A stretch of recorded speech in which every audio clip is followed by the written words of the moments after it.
madam आज कौन बसते आम ग्रामवासी आम एमसेल विरोध गोटे मीटिंग थिला कारण एमसेल को जिते बार बार आम जिते कहूँ तो से तो गवर्नमेंट ऑर्डर दे सारा कि ये बार बार कहूँ आम अधा आपण गाँव को अधिग्रहण करूँ तो से संपूर्ण गाँव अधिग्रहण न कले आम जदि आगामी सामान्य सर्वे करने चेष्टा करते तो आम बार बार विरोध करूँ से आज मीटिंग था और जब सर्वे करने आसते निश्चय आम विरोध करूँ तार संपूर्ण गाँव अधिग्रहण ना आम छाड़ू आम आज अरपड़ा ग्रामवासी आज पुरुष महिला एकत्रित बसी बैठक कर आज दीर्घ 4 वर्ष हम एमसीएल अरपड़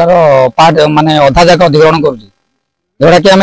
4 वर्ष है बारंबार चिठी कर संपूर्ण जगह अधिग्रहण ये सरकार कही सारे संपूर्ण जगह अधिग्रहण किंतु एमसीएल से तार मनमुखी शासन कर संपूर्ण जगह अधिग्रहण नक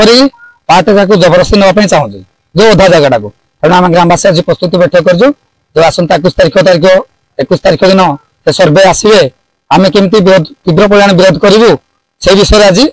आम ग्रामवासी बस प्रस्तुति बैठक कर भुवनेश्वर खणी जोटा कि आम गाँव को बर्तमान आपको अधिग्रहण कर पार्टी जगह